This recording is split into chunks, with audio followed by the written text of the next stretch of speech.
गौतम बुद्ध बौद्ध धर्म के प्रवर्तक थे। इनका जन्म 483 ईसा पूर्व तथा महापरिनिर्वाण 563 ईसा पूर्व में हुआ था। बचपन में उनको राजकुमार सिद्धार्थ के नाम से जाना जाता था। बौद्ध ग्रंथों के अनुसार गौतम बुद्ध के जन्म से 12 वर्ष पूर्व ही एक ऋषि ने भविष्यवाणी की थी कि यह बच्चा या तो एक सार्वभौमिक सम्राट बनेगा या एक महान ऋषि बनेगा। 35 वर्ष की आयु में उन्हें ज्ञान की प्राप्ति हुई। वह संसार का मोह त्याग कर तपस्वी बन गए और परम ज्ञान की खोज में चले गए।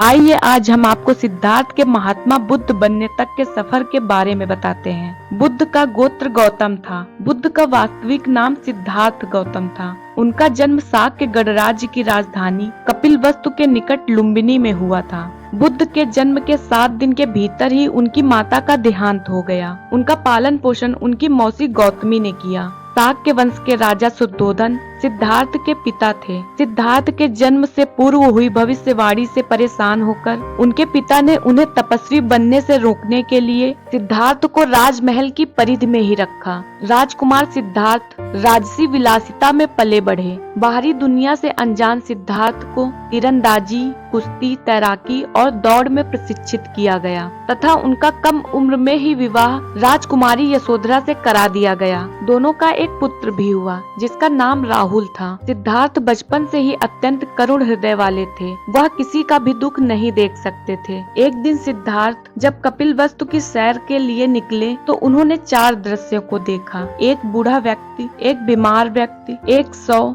तथा एक सन्यासी को देखा। ये देखकर उनका मन व्यथित हो गया और उन्होंने अपने पत्नी, पुत्र एवं राजपाट का त्याग करते हुए साधु का जीवन अपना लिया और जन्म, बुढ़ापा, दर्द, बीमारी और मृत्यु से जुड़े सवालों की खोज में निकल गए। सिद्धार्थ ने अपने प्रश्नों के उत्तर ढूंढने शुरू किए। समुचित ध्यान लगा पाने के बाद भी उन्हें इन प्रश्नों के उत्तर नहीं मिले। इसके बाद उन्होंने कुछ और साथियों के साथ अधिक कठोर तपस्या प्रारंभ की।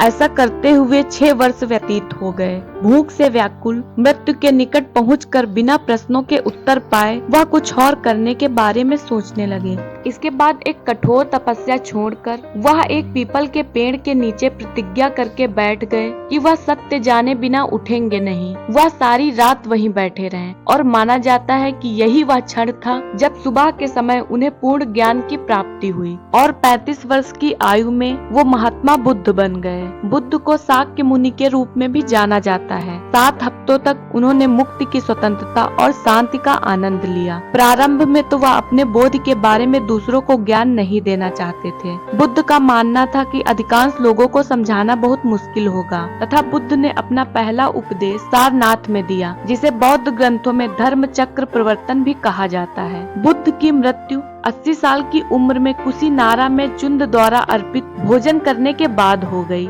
जिसे बौद्ध धर्म में महापरिनिर्वाण कहा जाता है। एक अनुश्रुति के अनुसार मृत्यु के बाद बुद्ध के शरीर के अवशेषों को 8 भागों में बांटकर उन पर 8 स्तूपों का निर्माण कराया गया। भारत में कई धर्मों को मानने वाले लोग रहते हैं, जिसमें बौद्ध धर्म के अनुयायी भी शामिल हैं। बौद्ध धर्म एक प्राचीन भारतीय धर्म है और आज के समय में दुनिया के प्रमुख धर्मों में से एक है। यह भारत की श्रमण परंपरा से निकला धर्म और दर्शन है। बौद्ध धर्म को मानने वाले ज्यादातर चीन, Japan, Korea, Thailand, Cambodia, Sri Lanka, Nepal, Bhutan और भारत जैसे कई देशों में रहते हैं।